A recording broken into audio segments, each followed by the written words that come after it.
Safeguard your eyes smartly and easily.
I don't have audio. I don't know if you can hear me, but I don't have audio.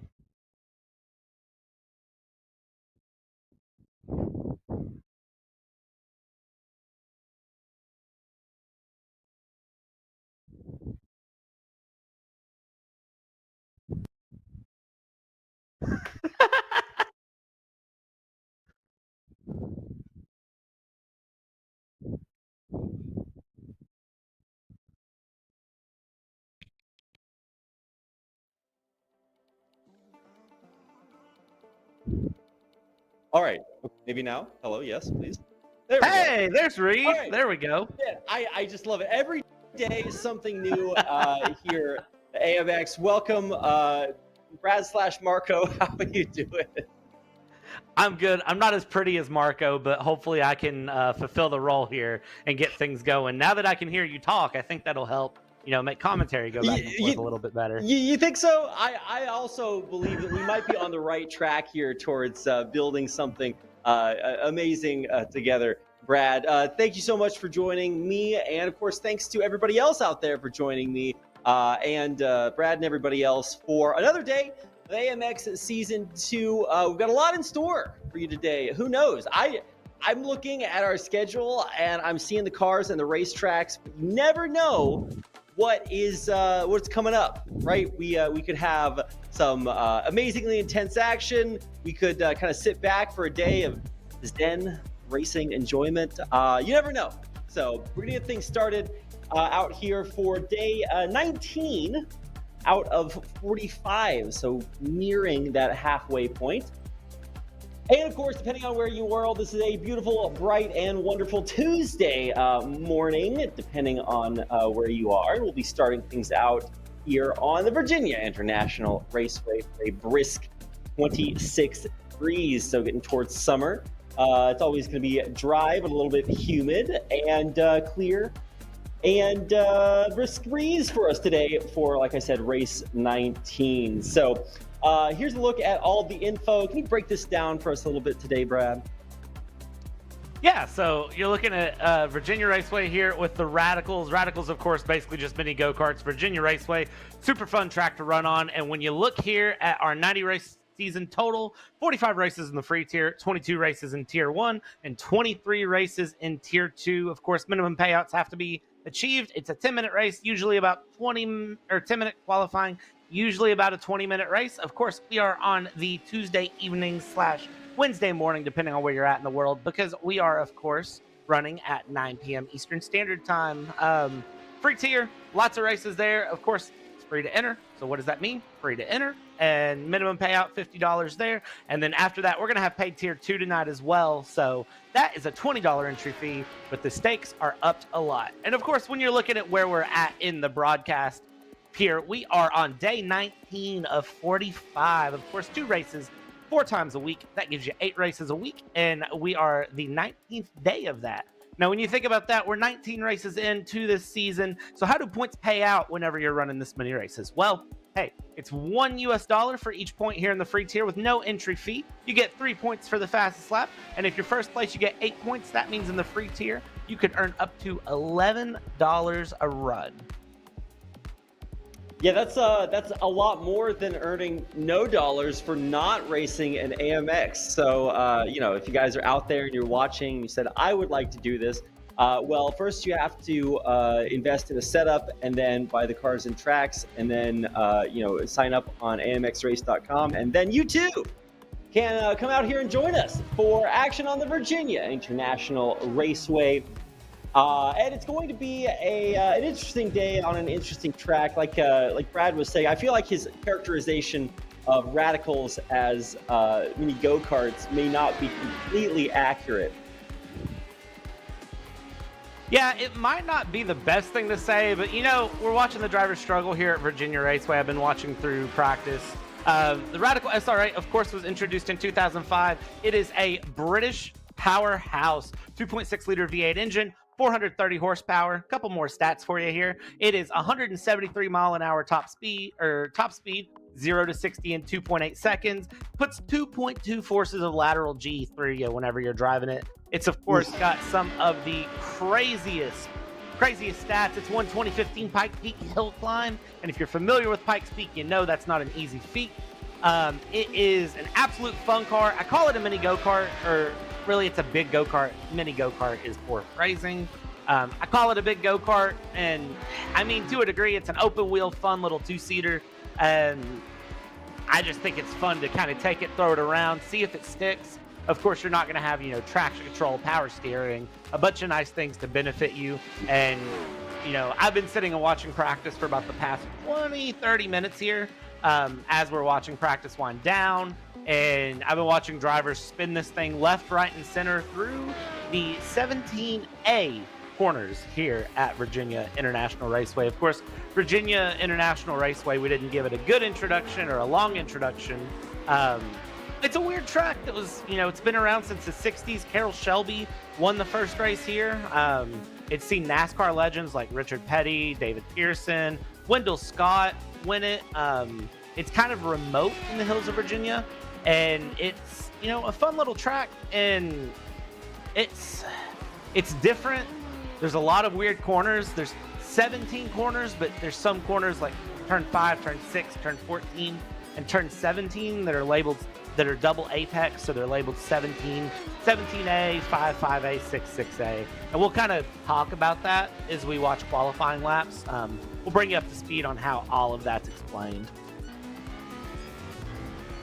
Yeah, it is. It's pretty close to what you'd consider like an LMP2 performance, but it is a very sort of, what's the word? Bespoke driving experience. So if you guys haven't checked this out, it is definitely not a car for noobs. If you are just hopping on iRacing and you want to try something out, it can be a little bit unforgiving. So definitely keep an eye on our racers today if you're looking for how to pilot it correctly. We are going to see a lot of new things here today. Not only is this I think maybe the second time we've seen this particular combo with SR8s and Veer, but it is a really cool one nonetheless. So we do have 7 racers out there in our practice session currently. Like the Victor Miranda coming back, a guy that we used to see all the time, but is now starting to come back. And we've been seeing some people creep up on his standings. I think currently Victor Miranda sits at 3rd, if I'm not mistaken, in the total earnings. I'll check that here in just a moment. But the likes of Jackson Resende, Caio Gaspar, Fabio Zamperlini, Gaston Calavi, Daniel Stoli, first time seeing him this season. So, of course, a big welcome to the AMX tournament. And, of course, Diego Villarreal way down there at the bottom. Of course, it's just practice, so feeling things out. Yeah, I think Diego Villarreal is probably just taking a warm-up session here, if I had to guess. He tends to do that a lot in practice, be slightly behind the pace, and just kind of hang out. Fabulous Fabio Zamperlini. I always call him fabulous, and I mean, with a livery like that, how can you not? That Radical is absolutely radically beautiful in the pink, yellow, little touch of the baby blue there, and I mean, how can you not appreciate it? And Fabio's in a good place, too, I think, here for run times. As we watch practice stick down here through the last few minutes, we're seeing drivers really start to dial in, their laps, their run times, and get things set up. Kyle Gaspar, the only other driver on track at the moment, a little ways ahead here or behind of Fabio. But overall, fairly competitive times that I'm seeing, and all of these drivers, we see it all the time, very competitive. Top 4 in your practice session as it sits right now are the Brazilians. So I think they're going to show up and play a little bit of the team game, a little bit of countrymen side-by-side fan action. And I think, Reed, it's going to be a Brazilian power class today. I'm right there with you. Now, we've seen these guys' I ratings a lot. They are way up there, and I mean, none more so than guys like Vic Miranda, who's not only just a fantastic driver, but the versatility that he's been able to show in AMX this season is just really something to talk about. And really, that kind of goes for all of our drivers. But what you're going to see is that it's not just their driving skills that are tested; it's the unique combinations of cars and tracks that you really don't get a chance to see very many other places. Kind of a cool feature of iRacing. They just have so many laser scan tracks and cars, and when you combine that with an incredibly robust physics system, you get a very realistic combination, but one that's also very challenging. And especially today when we're racing these SR8s that do not have a lot of the creature comforts that you would grow to expect from some of the more top of the line modern race cars. It is very difficult. So we'll try to highlight some of those difficulties for you today, just to give you a feeling. If you can't sit down in the sim racing chair, you can at least be here with us today and appreciate some of the greatness of the men you see here on your screen. Yeah, looking at practice results, it's about what I expected. Victor Miranda, P1, Jackson Resende, P2, Kyle Gaspar, P3, Fabio Zamperlini, 4th place, Gaston Kulhavi, Manuel Scoli, the new guy here in town. I haven't seen him race before, and I think you mentioned this is his first race. Sitting P6 there in the standings, but not a bad time, though. 8/10 off the leader. And then Diego Villarreal back there in that SART Radical, sitting 1.8 seconds off. But again, this is practice. Don't put all your eggs in one basket with practice, because qualifying is what sets the grid for the race. And this is where the paychecks get earned. Yeah, absolutely. This is a free race, so it's nothing but profit, right? Nothing to lose here. I just love every time I see Fabio Zamperlini's livery. It just brings new faith for the future of sim racing, where everybody will, of course, have paint jobs that inspired. I can't wait. I'm here for it. So, first lap on of qualifiers, and you probably shouldn't expect to see too much here, but just get a look at the onboard time. This is your primary way. You jump on here with Jackson Resende. Your primary way of getting a feel for what the lines are looking like from our racers today. Is there anything you notice here, Brad? Yeah, just kind of looking through here as the drivers are running around and looking here. Again, Virginia Raceway, it's a track that is free, so every driver needs to have a bit of experience with it as they go through. But really, the biggest thing to remember with this track is it lays it out for you. Like, when you watch how the curbs are set up, it's really set up for optimal racing lines. They don't set up anything weird that's going to throw you off. There's nothing too crazy with it. The curbs are set up to basically guide you around the track. So when you're hitting these corners, you're hitting some of these S sections, like you'll see them go through the snake or the left hook, which is turns 4 through 6A. And then you'll hit South Bend, which is here where they're at on the backstretch.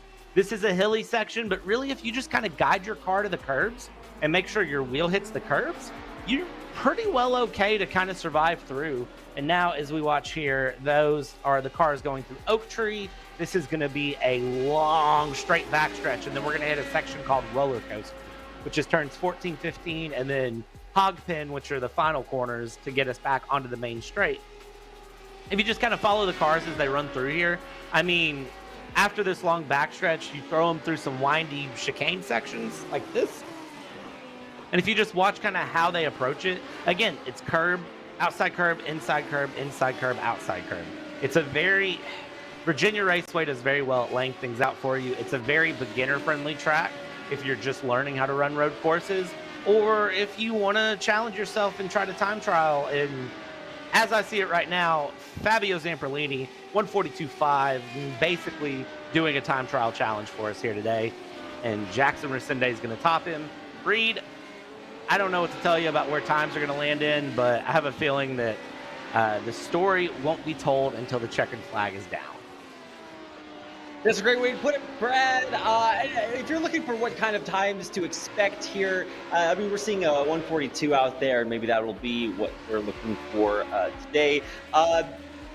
Not exactly sure exactly how to categorize radicals. They don't really fall into a correct category, at least not that I'm familiar with.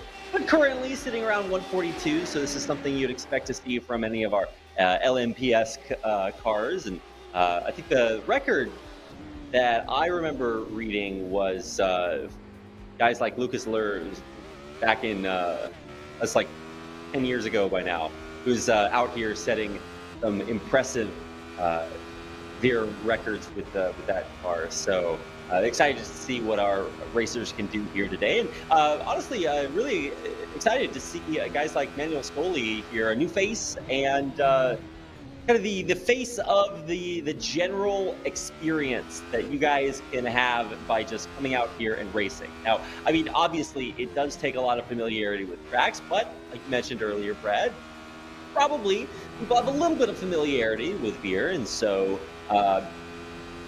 you got a little bit of familiarity with the track. Maybe you've raced the car a little bit, got your own livery, you're starting to feel yourself, and you're like, all right, it's time to try it out. And this is a great way of doing that when pressure is on. But I mean, it's not too much pressure. It is a pre-race, but still nice to see some new faces coming out here and challenging, the big boys, right? Guys like Kyle Gaspar and Victor Miranda, who are currently sitting at 1-2, top of the standings for earnings in the leaderboards so far this season. Yeah, this is the fun with iRacing, and especially to kind of get into the behind-the-scenes technical bits with iRacing stuff. Like, the thing with AMX is it's not going to negatively impact you to run in AMX. It's not going to ruin your I rating. It's not going to ruin your license rating. You know, the worst thing you're going to do is earn money. And I mean, I'm not going to speak for every general person in the world, but I would feel comfortable hate money, saying Brad. that a majority of people like money and would like to earn money doing something they enjoy. So if you've got a wheel, you've got some pedals, and you've got iRacing subscription, just jump in and race where you can. I mean, I've said it multiple times on the broadcast. If y'all would let me race and commentate at the same time, I probably would. I was thinking about that today when I was considering, like, okay, could I, how many things can I do at the same time while commentating? And, every day that becomes a more and more in-demand requirement of commentators, Brad. And I really do think that you're onto something. I think that the more things you learn to do simultaneously just really increases your desirability as a broadcaster. So for guys like the racers today, I always wonder, how many things are they doing at once? Because you always have this guy, Diego Villarreal, right? He never does qualifiers. And I always wonder, like, what could be so valuable during this 10 minutes of time, right? He does the practice rounds. He's out there, trying to get familiarized with the track, and then something urgent comes up. So we'll see if he can illustrate his expertise with this track, or maybe once we have some player interviews, we can check out if exactly what is his racing regimen. Maybe he has some mysterious racing ritual that he has to do before the race starts. I've wondered that, and I thought about asking him in the Discord just to see what he says, because I am curious what he does. But I will tell you, iRacing superstition is to not qualify. And the reason for that is when you're in ranked lobbies, you're trying to earn your licenses, earn your I rating, move up, get into the higher license ratings, get into the more competitive track. Ooh, big slide job there from Manuel Scoli. That's some good car control from the new guy. I like that. Anyway, no, this is really impressive. I'm a big fan. I'm here for it. Anything out of the ordinary, anything a little bit fresh and exciting, give me more. Yeah, for real. I like it. Don't do it in the race, but hey, doing it in qualifying is very, very fun. Anyways, as I was saying, I think Diego Villarreal might be that old school iRacing knowledge, which is don't qualify, start from the back, and then the only thing you can do is move forward. You avoid all the turn one chaos, and you kind of move forward. Now, thankfully with AMX, we don't get a lot of turn one chaos. We get a bit, but it's not every race, and it's not always guaranteed. So Diego Villarreal's plan kind of hit or miss sometimes. I've seen races where he started last, stayed last. I've seen races where he started last, finished third. But hey, the worst thing he's going to do is earn money. Yeah, very true. And I mean, that's the great thing about free races. If you guys want to dip your toes into the competitive racing scene, then come on out. All you got to do is head over to amxrace.com. There's a little bit of a form to fill out, but it's pretty easy. Sign up, and then you too can come on out here, and it's free.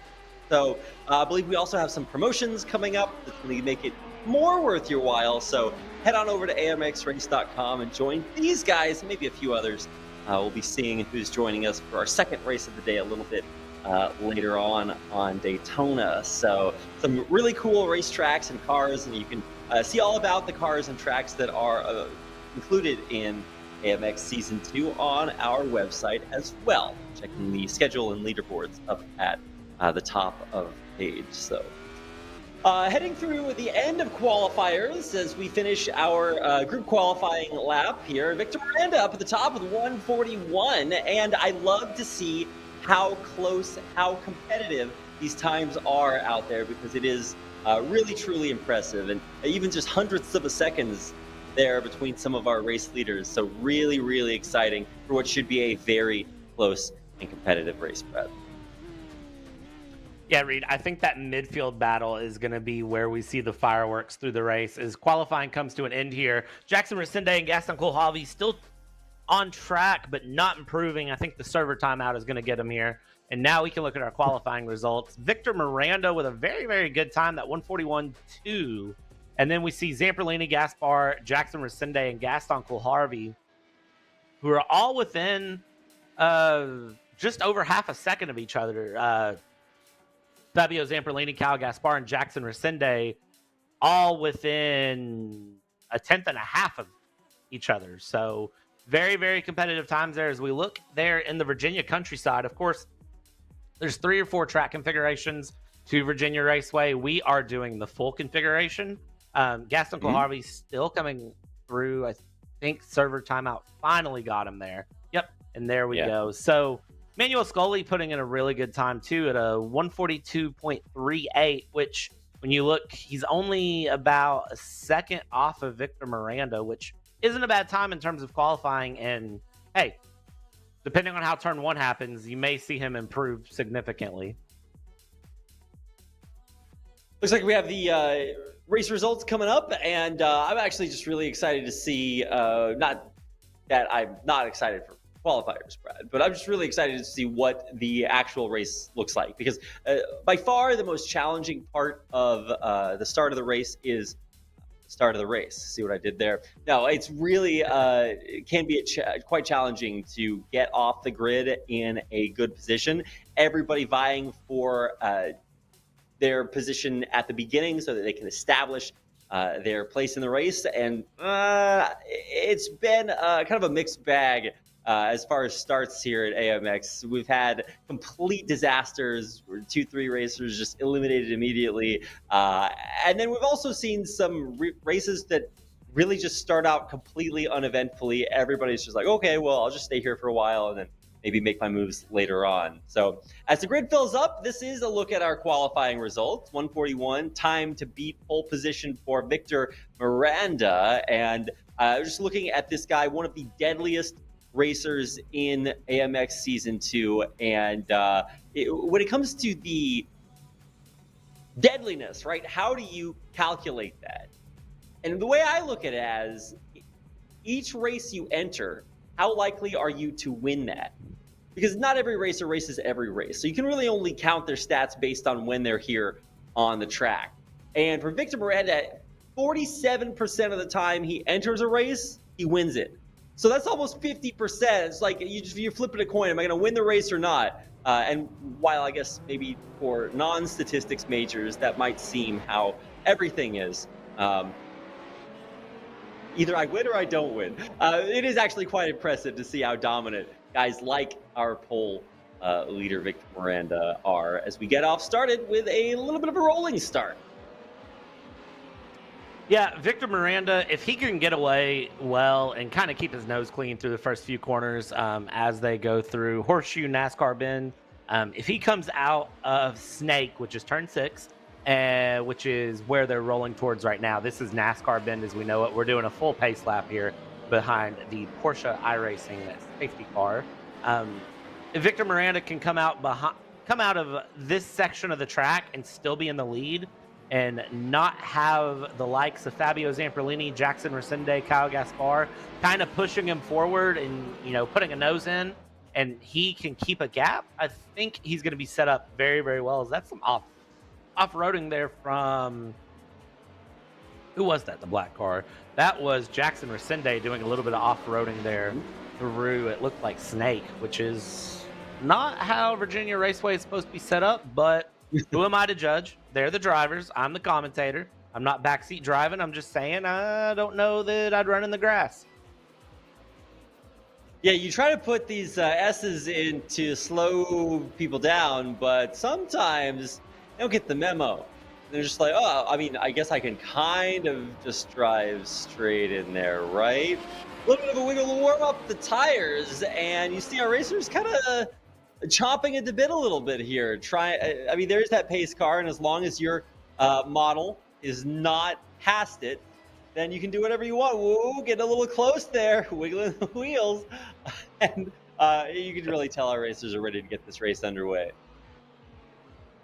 Yeah, that's one of those tactics that you see in real life racing is a driver will pull alongside a pace car or a safety car. If it's not going fast enough to push it along, get it moving out of the way here. You see that a lot in real life, and if you're a real life racing fan, specifically a Formula One fan from my experience, you see it a lot where you see some of the pro drivers kind of yelling. Jackson Resende taking a shortcut through the pits there. Of course, that is going to be the back straight pits, which isn't technically track limits, but I mean, I think he's just antsy as the rest of the drivers are because they know money's on the line. They know there's plenty of people racing here, and they know there's plenty of a chance for a win. If you're the likes of Diego Villarreal back there in P7, you can see him there at the top of your screen. He's just antsy and ready to go. And Reed, we're coming up towards roller coaster, just a couple more corners, and then we are going to be underway here as soon as that iRacing Porsche safety car pulls out of the way. Any second now. I'm waiting. Ooh, watch him just like veer off into the grass. I wish we actually had to get a human, right? We had to hire like a staff to drive the pace car instead of iRacing just being kind enough to include that here. We're gonna make this as realistic a simulation, a service as possible. So with the pace car out of the way, we are about to get things started with lap number 1 of our time here out on the air. It's a 10-lap affair. We've got 140 laps set during practice and qualifiers. So let's see how accurate that is. We get things started around the first turn.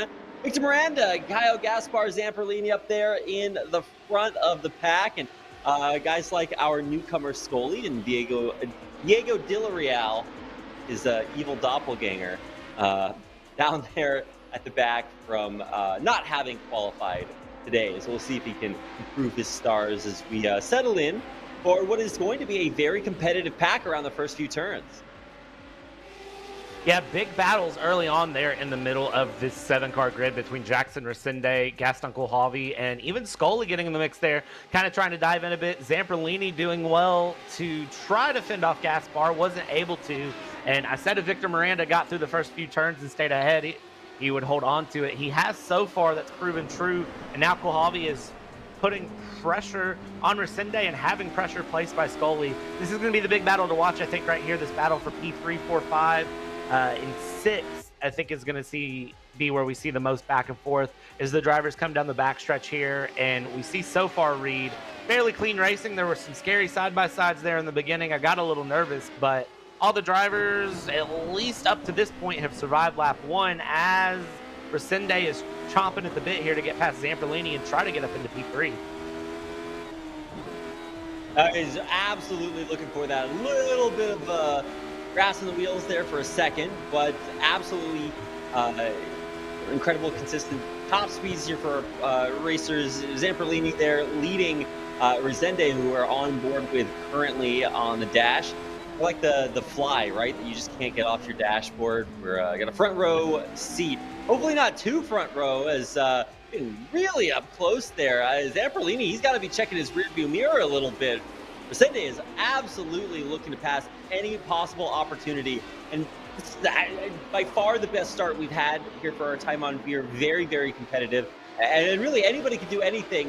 Diego Villarreal looks to drop back a little bit. I'm not sure if he spun out or just taking his sweet time, but our newcomer Scully absolutely competitive, staying very, very close there, right behind Jackson Resende, or Kulavi rather. So yeah, really, really exciting race so far, and only 2 laps through it, so plenty of time for anything to happen. Oh, and there's a big off by the Ferrari liveried car of Kyle Gaspar, and that might cost him a bit. You see Zamperlini sizing that up, trying to see how much of an error that was. Thankfully for Gaspar, nothing too bad, but Zamperlini sitting here. And again, you know, the fun with this being a British car is it's a right-hand drive, so presents some challenges in and of itself. Zamperlini trying to use slipstream and kind of get a run there. That big rear wing can give the car behind a bit of a tow, bit of a pace advantage, but not close enough to take advantage of that error there by Gaspar coming out of Oak Tree. And now as they run through, and we kind of hang out with Zamperlini for a bit, down onto the main stretch and the front straight here, and Gaspar survives yet again. Really keep your eye on those timings, as Gaspar is closing into Miranda little by little every lap. Zamperlini is continuing to put pressure on Gaspar, and Resende is right there putting pressure as well. So one little mistake from Gaspar, and he could lose 2 positions in the blink of an eye. Yeah, absolutely. And really, this is going to be about consistency. It's easy to see drivers looking to overtake and say, oh, they're actually trying to win the race. But actually, it can be very, very difficult to get the consistency needed to put up solid times every single lap. And you actually see consistent improvement to see how exactly where our racers are going, what their performance is looking like today, because some days they're just faster, right? Some days you got more gas in the tank, metaphorically and physically. So let's see if we can get a replay up and maybe check out a little bit of that earlier action, because there's so much going on when things are so heated. Oh, wow, actually a little bit of a dust up heading way off into the dirt. You know, this is like when your parents say, if your friends jumped off a cliff, you do it too. Yeah, there was a bit of a brake check there, and then this is what happened to Diego Villarreal. You mentioned he dropped back a bit. Looks like it wasn't of choice there. That's going through left hook and horseshoe, or I think it was horseshoe, sorry, not left hook. And that's just one of those errors, you know, with these cars, you have no ABS. We saw Zamperlini lock up right there, and Jackson Resende got very, very close to him. You have no driving assist. This is a driver's car. This is where you get to show your skills. Of course, with that Villarreal off, he has now dropped 16.5 seconds back. Hopefully nothing too bad. He should still be able to finish the race. Still earn some points here, but hey, he's at least going to finish. And now watch this. Jackson Resende trying to set up a move on Zamperlini up the inside as they come out of horseshoe. And now as we run through Zamperlini, you can see just how close he is to Kyle Gaspar as well. He's trying to size up Gaspar and set up a move. And this is where a bit of that racecraft, a bit of that knowledge of the track and, you know, your driving style comes into play. Where are you going to be able to set up a move, and how can you defend from the car behind? And as you see, Zamperlini is probably having the toughest time on track right now, not because he's doing bad, but because he's got a very hungry Jackson Resende behind, and he's got Kyle Gaspar in front that he's just trying to get past. And we'll see where Jackson Resende can set up a move, Reed. Absolutely looking for it, and I thought we were actually going to see most of the action at the very, very front of the pack, but Miranda and Gaspar really distancing themselves. So the action is right here on Zamperlini's bumper. Resende by far the closest, about 0.2 of a second behind. now narrowing to only a single 100th as he zooms in past the bumper. And here we go, hitting the straightaway, but not able to get an appreciable lead there. And he will have to drop back again. Look for another opportunity, though. Hitting the grass, the green a little bit, will drop him back and probably out of contention for that overtake for the near future. Yeah, look at the difference in lines that they're taking as they come through between Zamperlini and Resende. That's really what's caught my eye as I watch the drivers come through different sections of the track, especially these twisty bits here and there.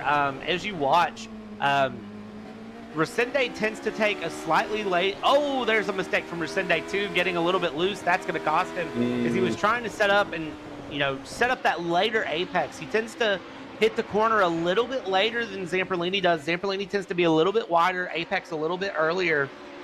Tries to set up a little bit better of an entrance, and Resende tries to set up a bit better of an exit. It's a difference in racecraft and strategy and driving styles. Nothing bad, but sometimes if you know that other driver's driving style, you can use it to your advantage. Gaspar right now watching this battle behind. He hopes that they start battling more competitively. Kyle Gaspar would like to stretch that lead from him to Zamperlini a bit more than a couple of tenths.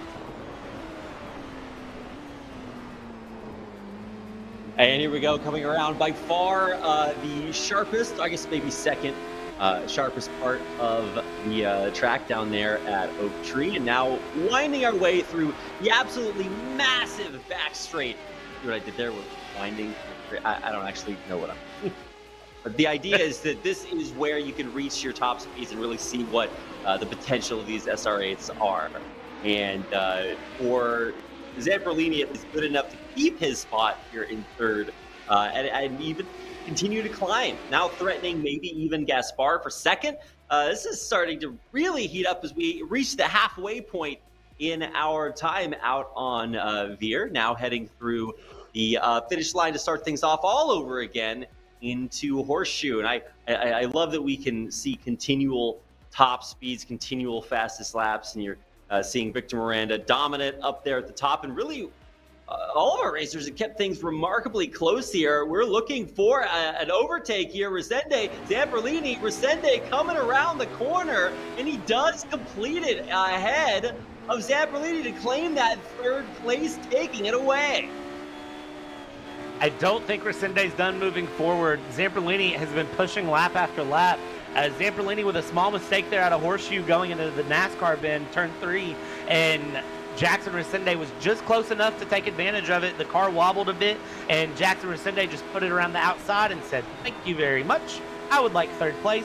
Now watch as Jackson Resende starts to wind in Kyle Gaspar as the laps tick down here. 4 laps to go at this point, and Jackson Resende is not far off. If Gaspar makes any mistakes, or if Jackson Resende can get close enough, he can put some pressure on Gaspar, force an error, or maybe just stick his nose up the inside, do a late break, and throw his way up into P2 if he's got enough time left to make this happen. I think there's plenty of time. We've seen what these guys can accomplish over 6 laps. We got almost that many left to go, 4 more, and I mean, the action continues to heat up here. Levi, Zamperlini, Resende, Gaspar, second to 5th, anything can happen. Right, even Scully is down back there in 6th, but only a second back. If there's any sort of mistake, any accidental mess ups, that is his opportunity. I'm actually really looking forward to seeing what is happening back there. Obviously, most of the action is here in this battle for third, maybe even battle for second as we keep things really, really close to our chest. But the idea is that this is really incredible. And now Zamperlini coming around the corner. He's right behind Resende, and we're focusing on Resende right now. And so we don't even know exactly what is happening there. It's just incredibly, incredibly close. Resende also has Gaspar in his sights, trying to get that second place finish. The money actually does jump up quite a bit with those first 3 podium spots, so you absolutely want to be fighting for that. And coming around some very, very dangerous turns, very dangerous curve here as we head back through Oak Tree, and this is where You can absolutely see you get a better angle on that turn. You can hit top speeds faster. You can absolutely see the positions change in the blink of an eye. Sorry, I was running out of words here, Brad. Jackson Resende setting things up here. You can see he's got the gap down to just under 2/10, about a 1/10.5 separating him and Gaspar. Jackson Resende really hungry for that difference for second place. And you might be saying, well, what's the difference in points between second and third place and first place? It's $8 for first, $6 for second, $4 for third place. And when you are a man like Jackson Resende, any bit of money that you can get helps. Currently, he's sitting $477, seventh place in the AMX standings after all of our races have been updated, and he is trying to push himself up, get a little bit more money. Of course, everyone likes money. Everybody wants those couple extra dollars in their pocket, and if you think about the difference between third and second over a 45 race season, which is what our free tier is, that's a lot of money that you're, potentially not getting if you don't finish in that second place. And Jackson Resende knows that, which is why we're seeing Jackson Resende absolutely push, take advantage of the track, do as much as he can, and try to push his way to get past Gaspar here in the dying stages of this race, with just over 2 laps to go here as the drivers run through this windy bit towards South Bend here, which is where they're at now. And again, I'm just pointing out the difference in lines between Gaspar Resende, Zamperlini. Jackson Resende is willing to really throw the car in there and push it as hard as he can, and that's how he's able to close these gaps up. But then one little thing happens and the gap opens. So now as we watch here, you see the weaving back and forth here that's going on the main straight here. Gaspar Resende, Zamperlini, they're kind of weaving back and forth, and that's to break that toe that I talked about earlier. As you see Jackson Resende now within a 1/10 of Kyle Gaspar, the closest he's been all race to Gaspar, and the closest he is to that second place. And look at this, Gaspar just doing everything he can to park that car and be defensive. Reed, it's really fun to watch. I have a feeling as we go into lap. No, there's a there for Kyle Gaspar. Oh, and Resende's able to avoid it. Gaspar doesn't come back on the track. Gaspar is off the track, and that's going to drop him way back. And now we see Jackson Resende up into that P2. Surely our AMX team is going to get us a replay of that, because I'm curious what happened. And here we go with a replay potentially in a second, because that was an error that happened. That's what happens when there's that pressure and you get a little bit too far out there. And these radicals do not mow grass. They are race cars. You can't put them out there like that. And unfortunately, that is a big error there. Yeah, a little bit of a lawnmower joining the not the pit crew, but the grounds crew. He is out of there, all the way back to 6th. Zamperlini, we got used to looking at him and his fancy pants livery, but no more. He is back behind even Scully, who now has elevated himself to 5th. And there's 2 ways to win a race, Brad. You either do better than your opponents or do not as bad as them. But for Scully, that's exactly his situation. So consistent. And now we're going to get a chance to check out that replay and see exactly what happened. I think it was just an unforced error, if I'm not mistaken. Yeah, something happened. There was a little bit of the rear bumper there from Gaston Kohalvi, taking Zamperlini out there into lap 9 there as they went through Horseshoe. A little bit of an unforced error. I think they were both still spooked a bit by Gaston Kohalvi and spinning, and I think he just wasn't expecting that. So that knocked Zamperlini back. Zamperlini's lost 4 places this race. So Jackson Resende now up into that P2 that he's been chasing as we're on the final lap here. Kohalvi and Manuel Scully, the new guy on the block, doing really well so far here in his first race with AMX. He's in 5th place, something to definitely be proud of joining in. And now we just have to watch and see the drivers make through the final lap. Kohalvi trying to chase down Gaspar. We got about half a lap left, or 3/4 of a lap left. It might be a little too late here, unless, as we see, we're at the end of the race. Maybe another error comes up and it gives Kohalvi a little bit, but we see Kohalvi just fighting with traction as we run through left hook and snake here. Just fighting with the car and fighting with traction. Gaspar doing the same. So the cars have given all they can give across this Virginia Raceway, and now it's just a matter of survival to the end. Yeah, you're right, Brad. This has been one hell of a race, and with the final lap coming through as the white flag comes down, it is a very, very. I guess I would say it was anybody's race, but I think now we're starting to know what to expect. Victor Miranda, no question, dominance as he asserts a 4-second lead over his competition there. Resende Gaspar really the only one to have a chance here, although Kalevi was a little bit threatening there for a second. Now dropped, he was within like half a second. Now he's dropping back to 4 seconds, so might have had a little bit of an accident there in the back. But Gaspar continues to be half a second back. If he can really put that pedal to the metal, maybe make something happen. This is the final lap, and nothing will change about our pole positions, or our podium positions, rather. Miranda, Resende, Gaspar, now Scully coming through. Our newcomer finishes in fourth, just shy of that podium, but a really respectable finish over guys like Zamperlini, Kalevi, and Diego Villarreal rounding out the bottom of our standings. And what a race, Brad! What a way to finish it. Hey, excitement all the way through, tight battles all the way around. Resende, Zamperlini, Gaspar, and Kohalvi giving us great battles back and forth.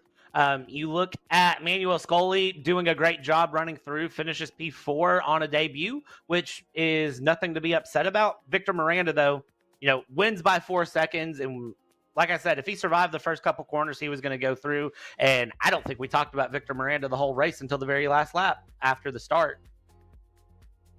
Yeah, I mean, he was just that dominant. You kind of like attention from commentators is kind of a bad thing, right? You just want to run your race, right? You don't want to be involved in any of the stress, the pressure. But honestly, there was just a lot of that today, Brad. We saw the standings change over and over again, oftentimes in pretty spectacular fashion. So really good race today. You were actually talking about expecting the Brazilian racers to do very well, Brad, and you were partially correct, but really didn't expect to see guys like Manuel Scully, a new racer here in his first outing, getting fourth. It's a pretty good way to start. Yeah, I mean, that's a good way to debut with AMX, I would say. Start out on P4 on a free debut. I mean, hey, we just paid you to come run iRacing on a Tuesday night. I wouldn't complain about that. But yeah, Brazilian's doing really well all the way through. Of course, Fabulous Fabio having his moment there, kind of unforced on his side. There wasn't a lot he could do there. He's a passenger just because of the way the radicals are designed. So, but overall, good race from all the drivers, and I cannot wait for this next race. I'm really, really excited for this next one. Yeah, absolutely, Brad. And thanks for setting that up. We've got Audi at 90 GTOs on the Daytona International Speedway coming up in just over half an hour. So don't go anywhere. Stick around. We'll be right back with more action here for AMX Season 2.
Safeguard your eyes smartly and easily with an eye care monitor and Eye Care U software. Working on a paper? Turn on low blue light mode. Is the sun too bright? Let brightness intelligence do its work. Now better.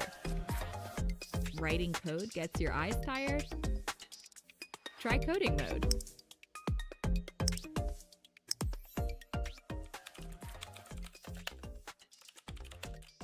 Forget the time. Light reminder lets you know. Totally immersed in the movie? Minimize software won't distract you. Break reminder and force break help manage your screen time.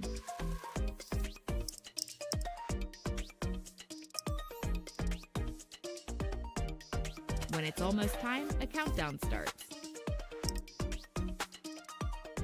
Force break activates to rest your eyes. Eye Care U. Safeguard your eyes.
Safeguard your eyes smartly and easily with an eye care monitor and Eye Care U software.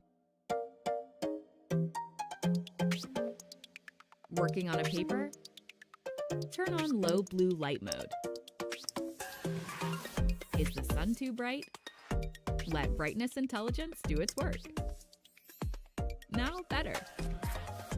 Writing code gets your eyes tired? Try coding mode.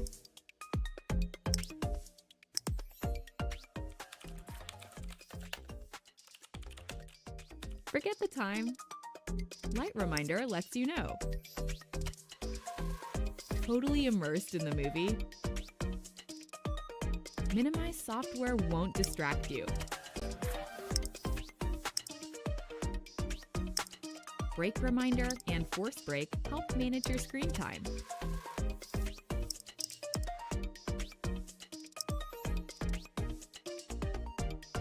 When it's almost time, a countdown starts. Force break activates to rest your eyes. Eye Care U. Safeguard your eyes.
Safeguard your eyes smartly and easily with an eye care monitor and eye care U software. Working on a paper? Turn on low blue light mode. Is the sun too bright? Let brightness intelligence do its work. Now better. Writing code gets your eyes tired? Try coding mode.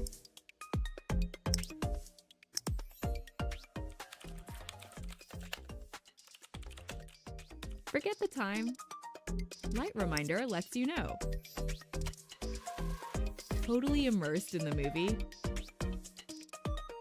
Minimize software won't distract you. Break reminder and force break help manage your screen time.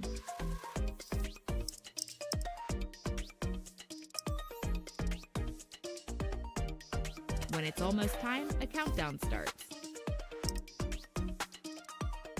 Force break activates to rest your eyes. Eye care you. Safeguard your eyes.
Safeguard your eyes smartly and easily with an eye care monitor and eye care U software.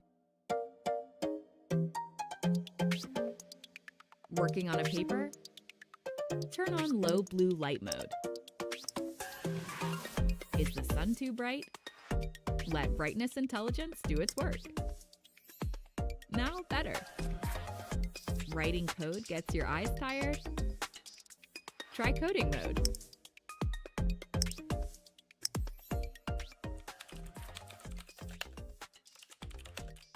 Forget the time. Light reminder lets you know. Totally immersed in the movie? Minimize software won't distract you. Break reminder and force break help manage your screen time.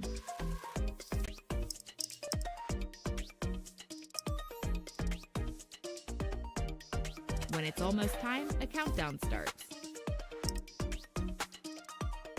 Force break activates to rest your eyes. Eye care you. Safeguard your eyes.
Safeguard your eyes smartly and easily with an eye care monitor and eye care U software.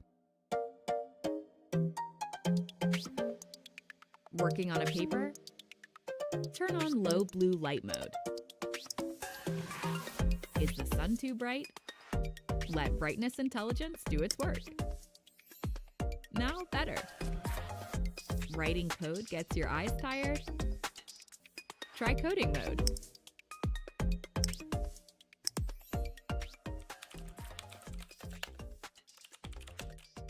Forget the time. Light reminder lets you know.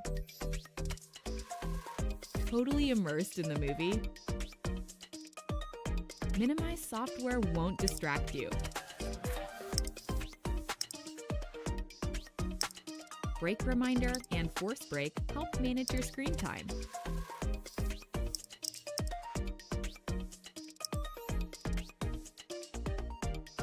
When it's almost time, a countdown starts. Force break activates to rest your eyes. Eye care you. Safeguard your eyes.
Safeguard your eyes smartly and easily with an eye care monitor and eye care U software. Working on a paper? Turn on low blue light mode. Is the sun too bright? Let brightness intelligence do its work. Now better. Writing code gets your eyes tired? Try coding mode.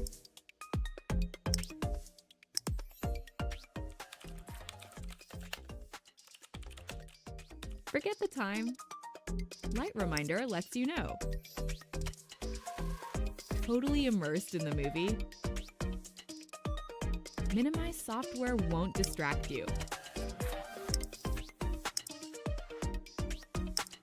Break reminder and force break help manage your screen time.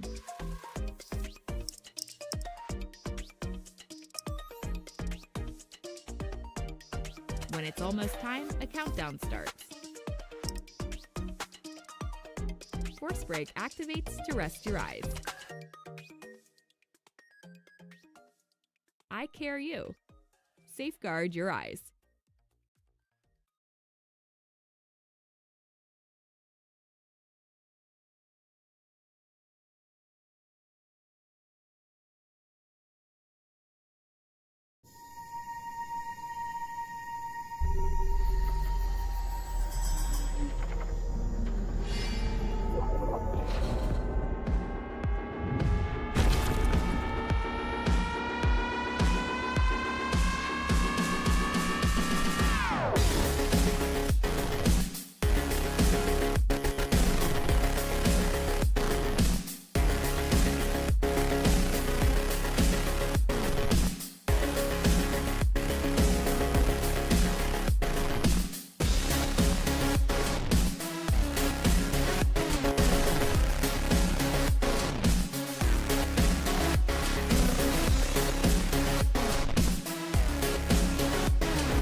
Safeguard your eyes smartly and easily with an eye care monitor and eye care U software.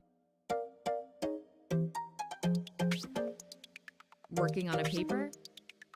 Turn on low blue light mode. Is the sun too bright? Let brightness intelligence do its work. Now better. Writing code gets your eyes tired? Try coding mode.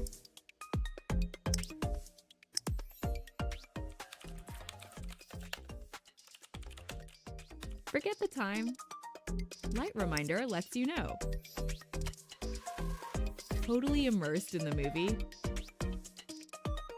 Minimize software won't distract you. Break reminder and force break help manage your screen time.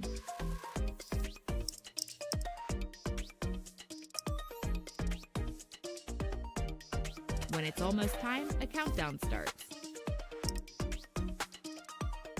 Force break activates to rest your eyes. Eye care you. Safeguard your eyes.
Safeguard your eyes smartly and easily with an eye care monitor and eye care U software.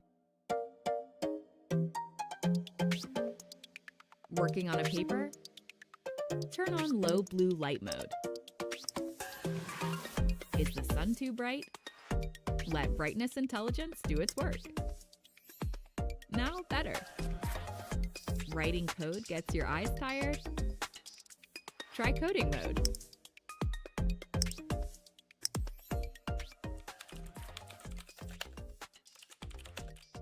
Forget the time. Light reminder lets you know. Totally immersed in the movie? Minimize software won't distract you. Break reminder and force break help manage your screen time.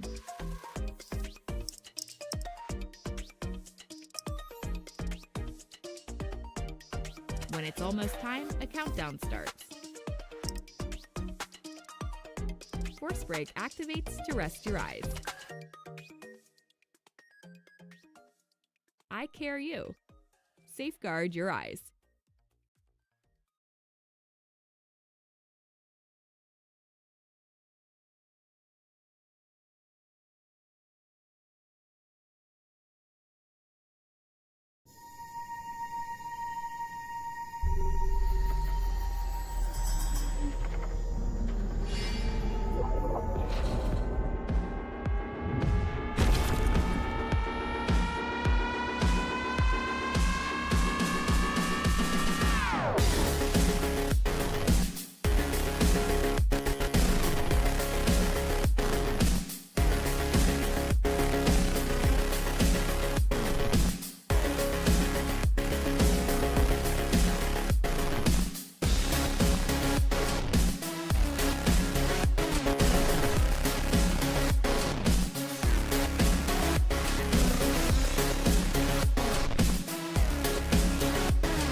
Safeguard your eyes smartly and easily with an eye care monitor and eye care U software. Working on a paper? Turn on low blue light mode. Is the sun too bright? Let brightness intelligence do its work. Now better. Writing code gets your eyes tired? Try coding mode.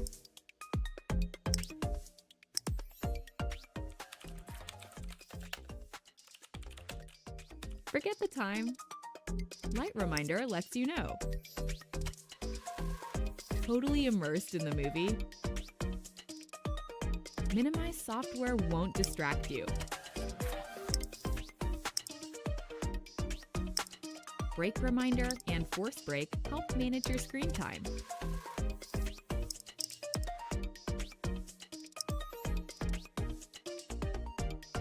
When it's almost time, a countdown starts. Force break activates to rest your eyes. Eye care you. Safeguard your eyes.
Safeguard your eyes smartly and easily with an eye care monitor and eye care U software.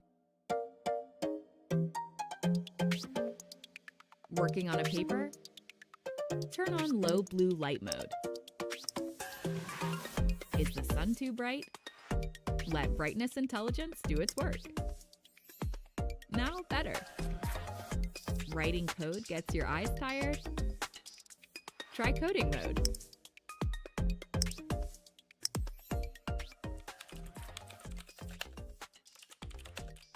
Forget the time. Light reminder lets you know. Totally immersed in the movie? Minimize software won't distract you. Break reminder and force break help manage your screen time.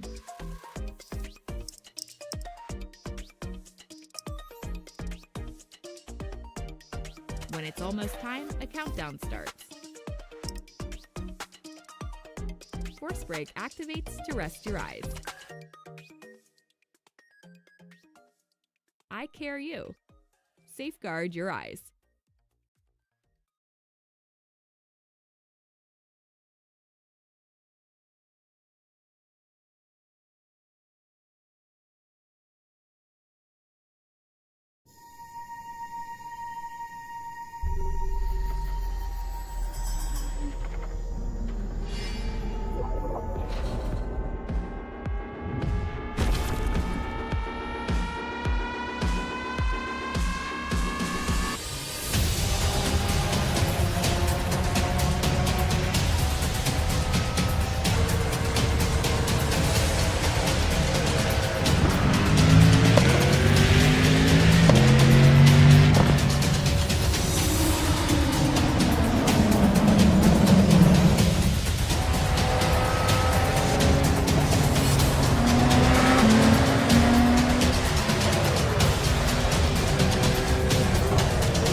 everybody, and welcome back to AMX Season 2. I'm Reed, and now here with definitely Brad. So, of course, a big welcome back to you as well. And coming up, we've got the one of many cars with a spiritual connection to Brad. The Audi 90 GTO is out on Daytona. Brad, what do you think about what we have coming up?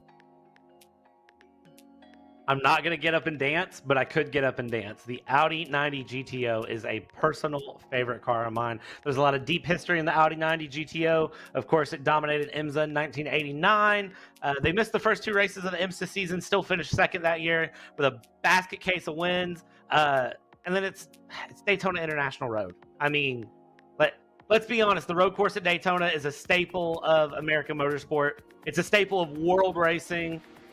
This is, again, one of those tracks. It's not free on iRacing, but if you don't know this course, then you don't know true racing. And as we see the overview here of the beautiful, beautiful Daytona International Speedway here for race 10 here in Paid Tier 2, Reed. It is 10:40 p.m. here on the Eastern Seaboard. In iRacing, it's nice and shiny. And Reed, I think we're in for a good evening of racing here. I was going to say, it's 11:30 here in Korea, Brad, so we are right on par with the weather. And like you mentioned, this is the road course. So it takes what would be a little bit of a tri-oval there and turns it into a really interesting intersection here with intersection, not intersection. We're not waiting at a stoplight. So a lot to talk about. Very, very cool adaptation. And this is, once again, a little bit of a breakdown over what to expect from AMX this season. If you guys are just tuning in, then this is new information, and you should pay attention. If you've heard this 100 times before, that now might be popcorn time. But 90 races, 45 free races. You pay nothing. You can win your share of $30 prize pool. You put in $5, you can win up to your share of $134. And of course, the prize pool for paid tier 2 races, $506 in it. When you join, you get an hour and just shy of an hour and a half for practice, and then 10-minute qualifiers before a 20-minute race. And yeah, a lot of money on the line and a lot of races out there. So head on over to amxrace.com and check it out. And if you would like to know when, you can see it right here. I had to wait for it to pop up there for a second. May 19th, depending on where you are in the world. We are almost halfway through our season, so almost halfway through May as well. You can see the upcoming dates there on your screen. Daytona! This says in large letters, Brad. I just had to read it like that.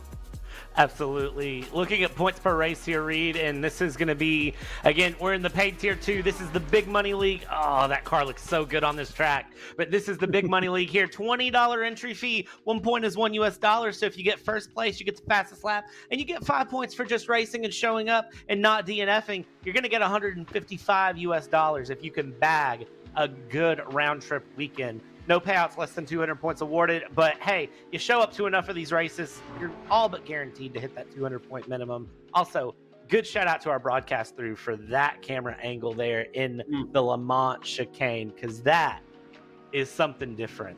And when we're looking at, the world home of motorsports, it's Daytona International Speedway. This is a 5.8 kilometer, 3.56 mile circuit here in beautiful, sunny Daytona, Florida. It's been open since 1959. It boosted NASCAR to the popularity that it is now. It's known as the world home of motorsport. It hosts Rolex 24, my favorite race to watch on the Daytona road course, other than, of course, iRacing's 24 Hours of Daytona. And the real Rolex 24 Hour of Daytona is when you watch IMSA, you can watch Mazda MX-5s run IMSA races around here. They run like half-hour races, and those are so much fun to watch in real life.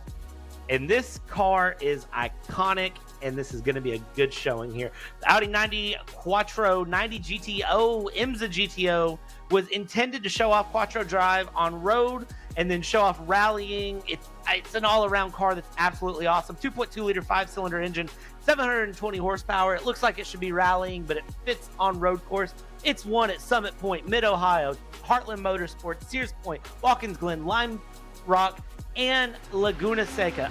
All of those tracks are very, very popular in the IMSA world, and everyone should know Audi skipped Daytona and Sebring, so this car did not win that season in real life, but hey, it finished P2 even skipping 2 races. So what could have been that year if they had just showed up to either Daytona or Sebring? It's hard to know, but I can tell you right now that this car is a beast to drive. All-wheel drive, so much fun. It was iconic for its time and absolutely breaking technology for 1989. So it's a lot of fun. Fun car. We're still not going to see the cars, off track here at Daytona. I hope not. But it's practice, and we're already seeing some competitive racing there from Kohalby and Gaspar, kind of running around with each other a bit here as we go through Daytona. Another track that can be known by both corner names and corner numbers, depending on how you know it.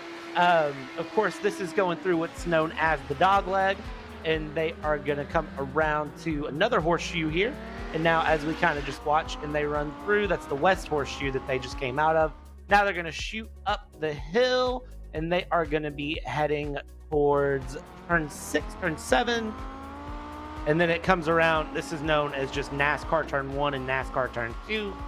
And then it's the long run down the backstretch through the Lamont chicane or the bus stop chicane. And then they bring it on around back to the front. Really simple track. Every pretty much sim racer is ran in some form at one capacity or another. So I don't think I've ever seen this car on this track, though. And that gets us to the fun of AMX, Reed, and just the uniqueness of what AMX does. Yeah, unique cars and tracks, and even though they are some cars and tracks that you might have seen before, a lot of times the combos can be very interesting. Nowhere truer than our Audi 90 GTOs here. Brad, you were breaking down the cars for us, but you forgot to mention the Mad Max-esque flamethrowers that they installed. Oh man, how could I forget that? Yeah, the side exhaust, man. It's you're seeing it right there. Excellent job production. Perfect timing for my reference. Always exciting. I don't ever think that really comes into play, but for the moral victory, right? You got to play the mind games. Run all up on guy trying to whoa.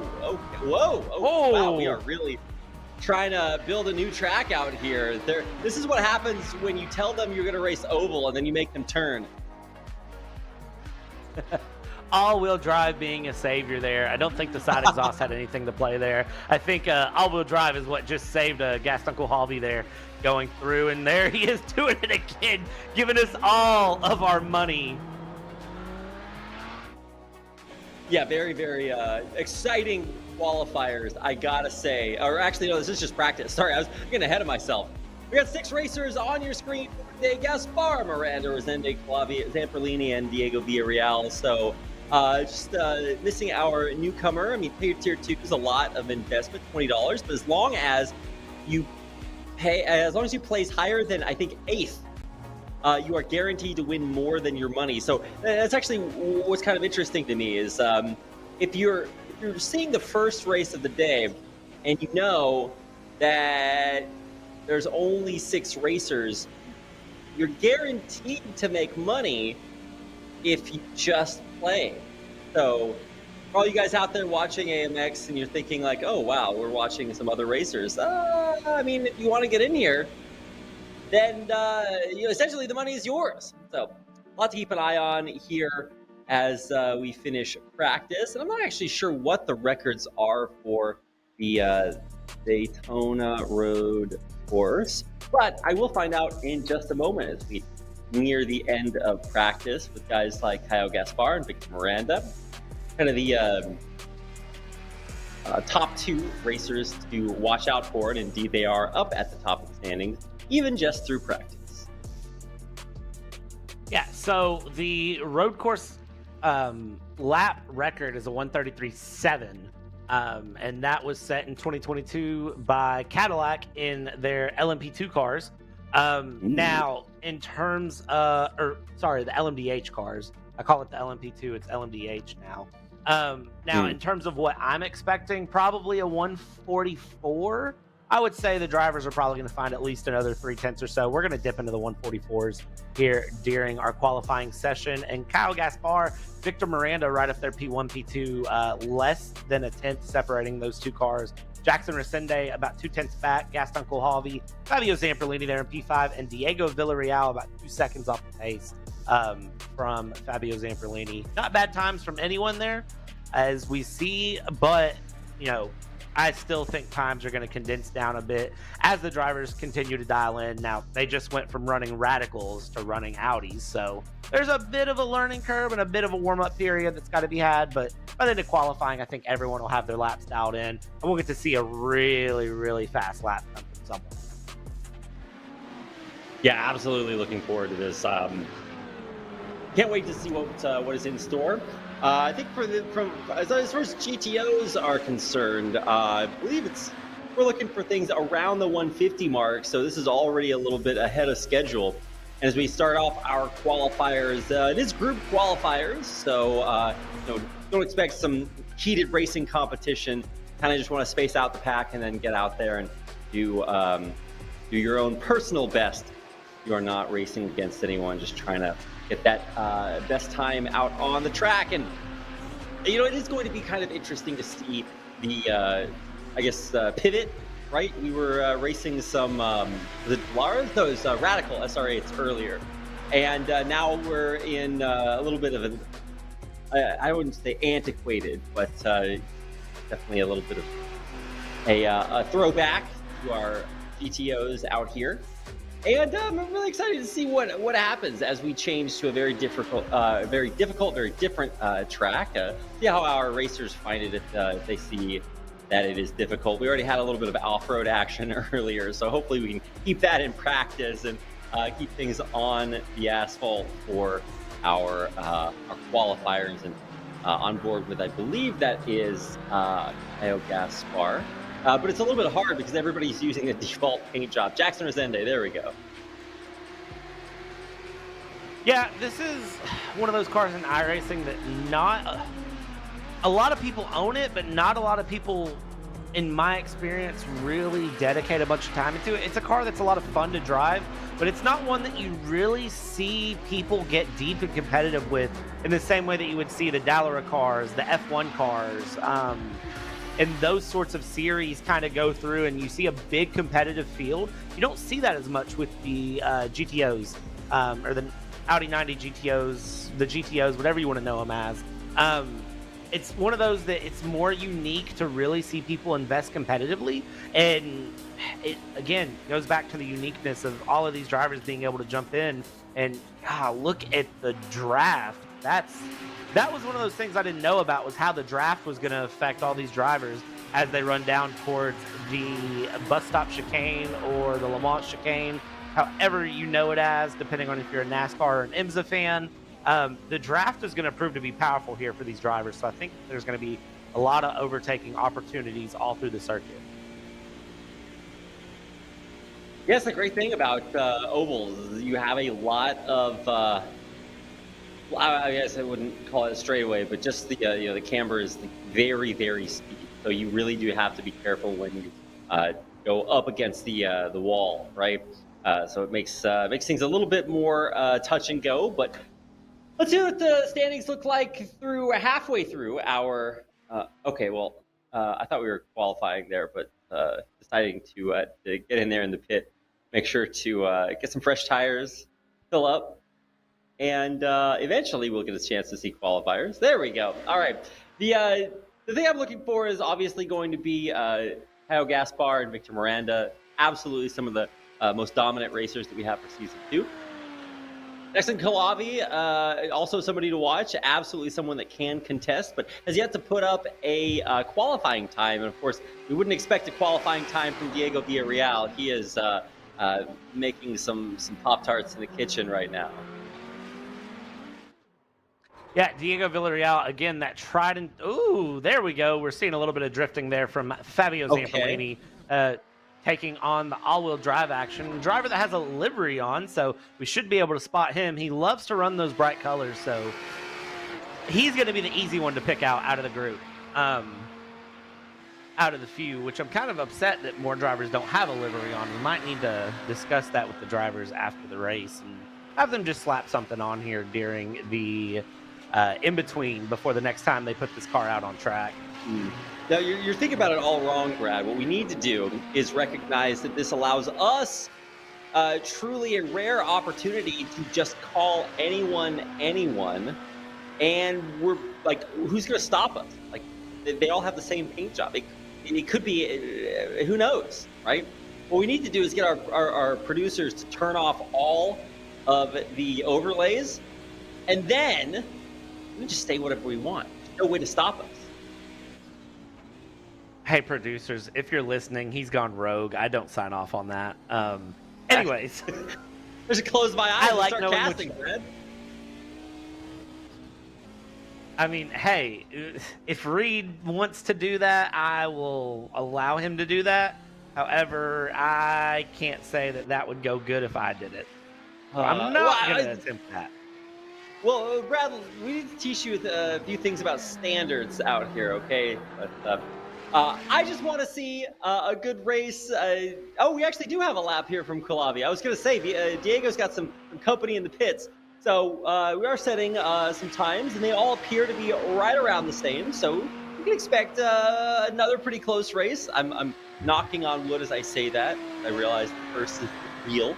So trying to keep things competitive. And honestly, I was really impressed with our first race of the day, Brad. It was very, very tight and competitive the entire time. But I don't know. Obviously, this is a very big change. For a lot of times with NASCAR, you do see things around the oval kind of spread out and become a little bit more of a walk in the park. So I'm excited. I really hope that there's a little bit of a sense of perhaps vengeance. Who knows?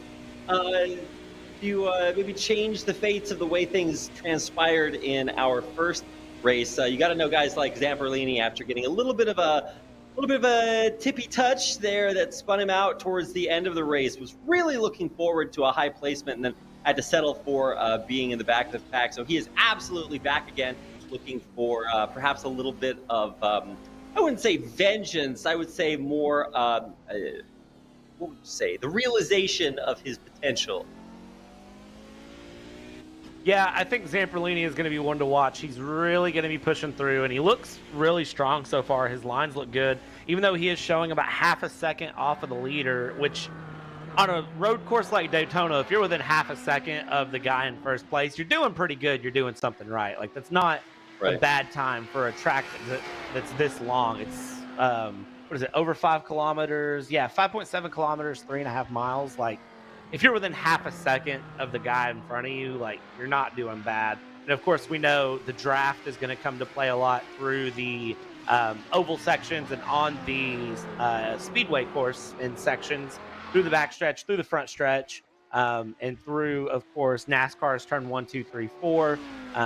We're going to see a lot of drafting, probably some bump drafting, which we saw a little bit during that practice session between, I think it was Gaspar and Kohlhavi, if I remember right. So should see a lot of good competitive runs through. Only about a minute left in this qualifying session. I don't anticipate anyone improving at the moment. I think our times are going to be set where they're set. Just because of the nature of Daytona, it's very hard to go out and do multiple push laps here in iRacing and really improve your times through. Jackson Resende is on a good run right now. Purple first sector, green second sector. He's down a bit in the third sector, which should be, I believe, him coming out on the speedway section, if I know my track knowledge right. And so he might improve a bit, but I don't know how much more he can give there as he comes around. He's coming out of NASCAR's turn 2 and running down the backstretch here. He'll hit the Lamont chicane here in just a moment as he is there. And you can see, they get pretty generous with the curbs here. And he's going to come through. Now it's just a matter of Jackson Resende going to the line. I don't think he's going to improve to beat Gaspar here, but Jackson Resende probably is going to find a bit of time here by the end, I'd have to guess. Yeah, I would concur. Brad, we do have group qualifiers, so they will get a chance to get one final lap in if they do cross before the checkered flag drops. And like we are getting some final times on in there. Kyle Gaspar, and ooh, a little bit of a switch up there at the last and final moment with Resende climbing all the way up to second, displacing Victor Miranda, who pitted with a 1:46.4, if I can do my math correctly. So some pretty good times from all of our racers, and still, of course, the wild card, the mystery player, Diego Villarreal down there. We'll see what he has to offer here in just a second as we start to get our Audis finished up, heading around the track. Looks like everybody has posted their final times. We're just waiting for the scoreboard to pop up and show us what we are working with going into our final race of the day. Yeah, one of the things that we're going to have to watch in the race is definitely going to be that run into the Lemont chicane on the backstretch there, or the bus stop, again, depending on how you know it. I think we're going to see a lot of good overtaking opportunities there through the race, and I think we're going to see a lot of hard braking sections into turn one. Zamperlini's our last driver to cross the line there, and he does improve a little bit. 1:45.461, still a little over a tenth off of Victor Miranda, but tight qualifying. It's going to be a very, very competitive race. I think we're in for more action than what we got last race, honestly. And Reed, I think it's going to be a good time. I concur once again, Brad. We're really on the same page here. I maybe move a few of those cones. Oh, never mind. It's okay. I see cones on my NASCAR tracks. Wait a second. What are we doing? But yeah, I absolutely. It's one of the great things about NASCAR, right? And of course, a lot of the NASCAR tracks lend themselves to a lot of that high intensity racing action. We saw some bump drafting already, and we can continue to see things heat up a little bit. Got guys like Zamperlini, who really does have a lot left to show for today, and I'm actually just curious to see whether or not we can get another Victor Miranda win under his belt as one of the players who is most likely to win when he does race. There's a lot left to show here today, Brad. So that's going to do it for no. Just outro. We're done. You can't stop me. I'm going rogue, Brad. No, it actually should be very exciting. It's not actually all that often that I get to see the road course for NASCAR tracks. So Daytona, obviously iconic for its ovular shape. But as we get into the actual race, we're getting ready to start things off as we look at the qualifier results with Kyle Gaspar, Jackson Resende, Victor Miranda, Fabio Zamperlini, Aston Calavi, and Diego Villarreal sitting at the bottom with no time, but a very cool flag. Hey, very cool flag is something to take credit for, so kudos to him. I do think, watching this, I recognize several of their names from 24 Hours of Daytona and iRacing. So I have a feeling that all of these drivers, the reason they're so fast, even in the Audi, is because they know this track like the back of their hand. So I have a feeling that this group is going to stay very bunched up unless someone wrecks and hits the wall, which it's Daytona. Expect it. I would expect something, maybe by accident, maybe on purpose. We'll see how this goes. But overall, we're set up for a very competitive race. And rolling start, we'll start off on the backstretch. The iRacing Porsche safety car will bring the Audis around. And then it is going to be, I believe, 10 laps of competitive racing all the way through. Yeah, it's a kind of, I guess, surprising when you consider most ovals tend to be, quite fast.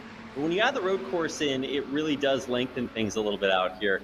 1, 2, 3, 4, 5, 6, and the pace car makes 7. So nice. And we are going to start a rolling start here around our time here at Daytona. And gonna have to work on this. Is like, if when I become a parent eventually, with twins, triplets, quadruplets, I get to practice telling our drivers apart here. I don't know exactly what to expect, but anything can happen. Am I seeing things? Did we not have set? Oh no, okay, sorry. I was miscounting our drivers there. But now that we have everybody out there and ready to go, we are about ready to get started with this. Brad, what are your thoughts? What are your predictions? What are you looking forward to most as we get into this race? as the green flag drops here from the iRacing stand, man, I think my big prediction is turn 1 chaos because it's Daytona, and look how close the drivers already are as we take off here through turn 1. Gaspar is trying to hold on to the lead there on the inside, and that is going to be Jackson Resende putting his nose in the mix here, trying to go through. He might have compromised his line a bit, though. Look at that. That is going to be Victor Miranda. Already fought his way up into P2 right off the cut as we go down through the dogleg. Oh, who was that off track? That is Victor Miranda off track there as we hit the international horseshoe, and that is not what you want to do into turn 1. Some heavy damage there in the Audi, so that is his race. Ride it off. That is going to be Victor Miranda through and over with, and now for him it's just a matter of get back around to the pit lane, get that fast repair in and survive. And now we've got 5 drivers that are going to be vying for the potential of a first place. And as they exit out here through turn 7 onto NASCAR turn 1, onto the banking here of Daytona International, and Reed, 1 victim so far here. We're not even half a lap through. We're hitting the backstretch where the bump draft and the drafting is going to be big. And as you can see, Jackson Resende is hungry for a win here. Yeah, absolutely. Brad read the script today, guys. Just listen to what he has to say, and you'll be able to figure out what's going on here. In through a little bit of a chicanery as we go, whoa! That is the miracle of iRacing cameras. I do not think that would have survived in real life. But, yeah, Victor Miranda is a little bit out there.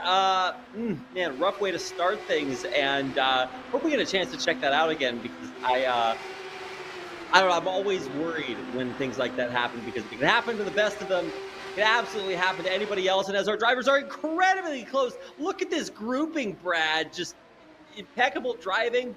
Hopefully they all stay safe out there. But, oh, a little bit of a bump immediately is going to send Zamperlini off to the outside.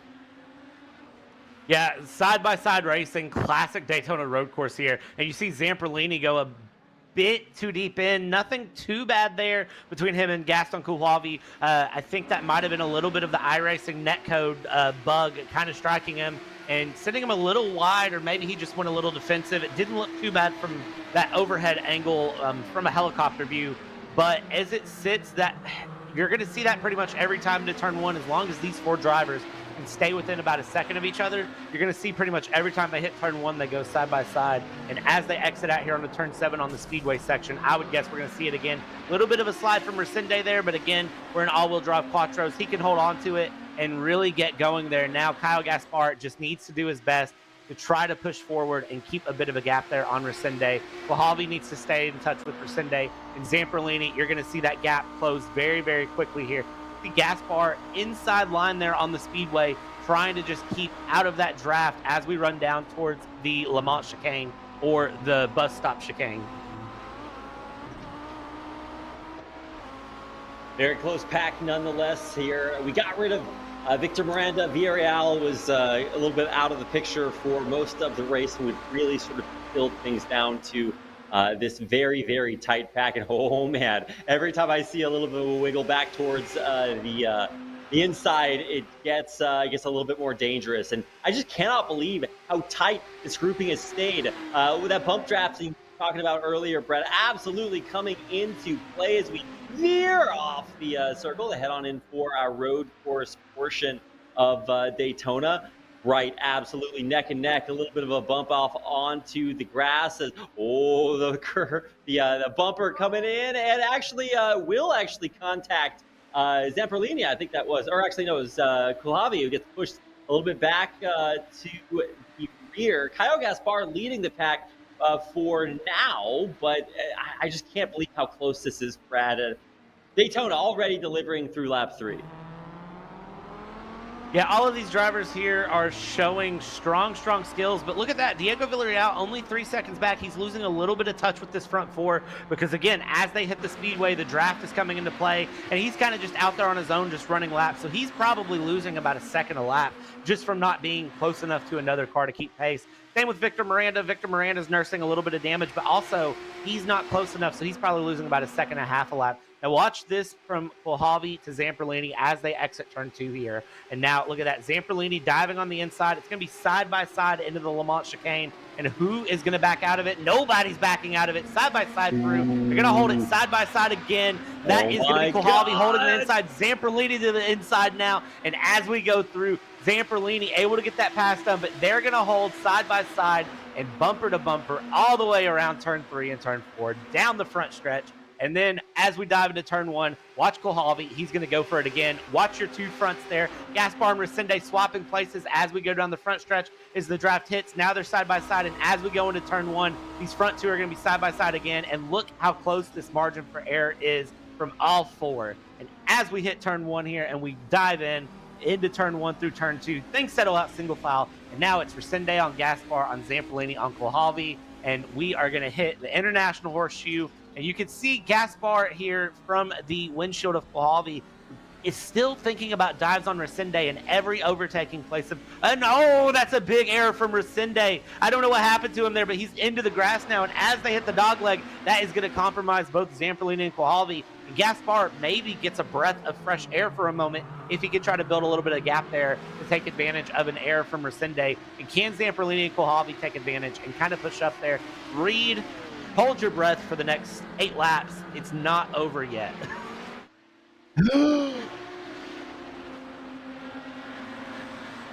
Okay, I can't hold it for 8 laps, Brad. That's actually a little bit too long. I think you just wanted me to be a little bit quieter there for a second. But nice try. I don't know. I want to, because the action is just that crazy. I thought Resende is going way off into the weeds. He's but it's still in second place, so I don't know what's happening there. Absolutely anything can happen as Gaspar in the front is maybe checking his rear view a little bit more often here, Brad. He is having some trouble, honestly.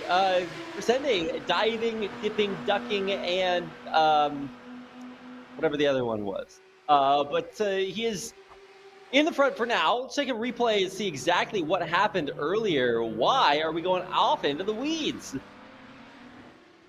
It looks like it's just a little bit of an error there. Look at that bounce from Jackson Resende. Just that's the fun with iRacing is you get a wheel a little bit in the grass and it can completely throw you off. And now as we see, we're coming back through here, turn 2 down towards the International Horseshoe again.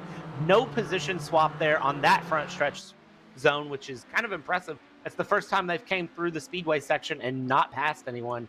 So now it's just a matter of can Zamperlini get a run on Resende here through the dog leg and dive down into the West Horseshoe and make a pass. We see this all the time in real life in IMSA and in any sort of road course racing here at Daytona. We see these passes happen often, and now it's just a matter, and there's a big error from Resende. Can Zamperlini capitalize, and are we going to continue to see those small mistakes creep in from these front runners? Yeah, Resende keeps making some small errors here, but has yet to really be punished by it, Brad. And I hope that eventually Zamperlini, I think he really does see smell the blood in the water. Now diving in under a second or under a tenth of a second between him and Zamperlini. I don't know. This is going to be very, very, very close as we finish, or near rather, the halfway point in our 12 laps around Daytona right now. Zamperlini really does smell that blood, and you can see as he comes around on the inside, the opportunities for passing might be few, but I think he might be about to take one here if he could build up the momentum and head on through the inside. But man, very, very similar lines, and coming around the corner, it's almost 3 wide, and Zamperlini can't overtake just yet. But it's actually Resende and Gaspar sparring up there at the front. A little bit of a single file there, but a little bit of a wobble right in front of Zamperlini as Resende continues to have doodling out there on the track. Not the straightest line, but one that's still good enough to keep him in second place. Yeah, Resende with that error there through turn 1 and turn 2, getting a little bit wobbly. I actually leaned back in my seat a little bit because I was worried that was going to collect Resende, Zamperlini, and Kohlhavi, just how tight the racing is here between these 4 as they run through. One of the things I do want to point out, I didn't talk about it any through practice or qualifying, is that braking zone into turn 1 probably the most challenging braking zone that any of these drivers will experience. It's a downhill braking zone while you're turning in for turn one. So you try to brake as straight as possible, but you still have to turn a little bit. Very easy to make an error and spin out or have any sort of moment there through turn one. Thankfully, we haven't seen anything yet, but it is possible. And now we watch here as Resende, within a tenth of a second, as we run down the backstretch, we're heading towards the Lamont chicane again. And Reed is just not close enough for a pass there into the chicane, but it sets him up beautifully for that run down towards turn one. And honestly, Zamperlini is close enough. We're probably going to see another 3-wide run down into turn one. So again, it's going to be turn one chaos as we go through. Resende, a good bit of overspeed here. Is he going to be able to get that pass done down the front stretch? Side by side as they go through, Zamperlini's just kind of sitting in the back in tow. And this is what Daytona Road Course is known for. Side by side action here, down into turn one. Who is going to brake later? And it looks like it is going to be Gaspar to the inside, Resende to the outside. Zamperlini's kind of just sitting back, waiting to see an error. And now we set up, and Gaspar holds on to it. Resende to Zamperlini. Reed for lap 7 of 12. And again, these front four are putting on a show, and they are trying to earn that $155. That's right, Brad. 155 on the line. And I don't actually disagree with what Zamperlini is doing here. Sometimes, like we saw in our first race, it's all about just staying safe and waiting for the leaders to make a mistake. And everybody fallible, and as close as things are, I honestly think that the pressure has just got to be absolutely insane for our racers. You have to keep things consistent.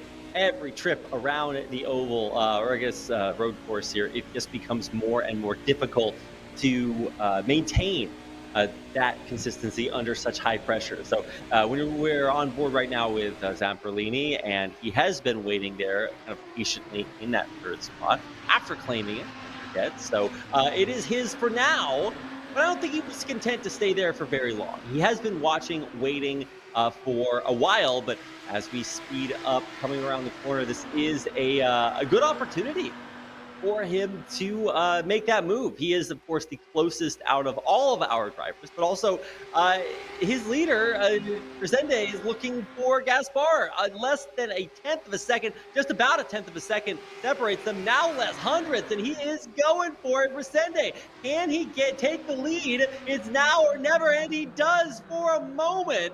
Is it enough to maintain it? It looks like Resende is our new race leader. Resende has been setting that up lap after lap, and as you dive down into turn one, you want that inside line. Resende set that up beautifully. He executed it beautifully, and now as we go into the last 4 laps of this race, it's up to him, and it's his race to lose at this point. What a move. Absolutely incredible. And this is something we don't often see. Usually our first place driver is just really consistent there. But with the power of drafting in NASCAR, you absolutely do see that comeback potential is real. And that's exactly what we had there. Now the race isn't over, Brad. We've still got the last 4 laps to race. And so I don't think Kyle Gaspar is going to go down without a fight. He is absolutely looking to retake that stolen glory for himself, and I don't expect that he is going to let Resende sleep too much. And some rubs up there on the walls coming around the turn, and even though we do still have a very consistent line of our top 4 racers, gotta keep an eye on this guy. He was nice enough to use a custom livery here, so you can actually tell who Zamperlini is, and he has been waiting very patiently for the 3rd or the 4th spot, and he's going to have to make a move here in the next few laps. Yeah, as the laps die down, the drivers are going to get very, very racy, and look at this. This is where things get interesting. Zamperlini having to check up a bit there as he runs in towards the back of Resende. Now you've got Kohlhavi on the outside, Gaspar on the inside here. Gaspar in the preferred area, but Kohlhavi really diving it in. Look at that, getting very, very loose under braking. Kohlhavi is actually going to drop back here. P3, is he going to hold on to it there? Oh, he gets a bit loose coming out of the dog leg. Going through turn 2 into the horseshoe. He holds on to it. Zamperlini trying a switchback through the international horseshoe. Holds on to it. Gaspar up into the lead. Resende has to settle for P2. Kohalvi up into P3, and Fabio Zamperlini had his nose in the mix, got blocked on the front stretch, and then just kind of had to settle out of it again. So Zamperlini knows there's going to be an opportunity to go through. It's just a matter of picking his move, and then also he's waiting on a little bit of luck as well to kind of fall his way from the front three, because the front three, as we hit the dying stages, are going to get more and more racy and are going to make more and more aggressive moves, and that's going to set us up for fireworks, I believe is the proper term, as we hit the final laps here. That's right, coming through lap 9 out of 12, and honestly, the action is just as intense as it was the very, very first time we took a lap around the track. Now through the Le Mans chicane for the 9th time today. Oh, incredible camera angles. You love to see it. So, honestly, so much credit to our racers. New cars, new tracks, and they are making it look incredibly competitive. Way up there towards the top. Gaspar now leading, but not by much, and he should know what it takes to get those overtakes on. Vicende had the top for so long, and now he is trying to battle for it, trying to overtake it. So close, hundredths of a second. Will it happen now? Is it time? It looks like the opportunity has expired, although still looking to come around the inside. Gaspar Resende, one of the most intense battles in this race right now, Brad. Yeah, these front four have kept this competitive from start to the eventual race finish. These front four are just absolutely giving each other no room at all. I would argue, just kind of looking, I think Zamperlini is the one with the most pace between these four, but ultimately, you know, as we watch here, it's kind of been hard for Zamperlini to get an opportunity to get through. He needs to get a little bit more aggressive, I think, in his driving, and that may give him a little bit more oomph to kind of get through. Not saying he needs to, you know, pull a NASCAR and do a bump and run, but maybe just get a little bit more of a nose on the inside somewhere. Maybe just go for that little bit more aggressive of an overtake. And that's easy for me to say as the commentator. I'm sitting in my, you know, comfy chair with my headset on, commentating, watching these guys backseat driving. When they're the ones in the seat racing, I mean, these are millisecond decisions that these drivers are making here in our sim world, which we are bringing to reality. Millisecond decisions, and anything can go wrong, so you can't knock the guy for kind of just waiting for an opportunity. I'm just, you know, I'm an aggressive driver personally. You missed the opportunity to say via reality there, Brad, so very disappointed. I expect to see that next time for all of our fellow dad jokers out there. Let's see what Zamperlini's got in the tank. He's going around the outside. Can he get anything done? The answer is probably not sure exactly what to say about that. We're going to come through, and he is actually making a big move here, except not able to maintain as he tried to keep that up, and he will drop back to 4th. My God, Brad, the action, insane. Going through the dog leg, and it's just, he's still looking for it. He's going around the outside or around the inside. He actually does get a little bit of a knock there onto Kohalvi. He's trying to keep it copacetic, straightening things out. Zamperlini bulldozes his way into 3rd.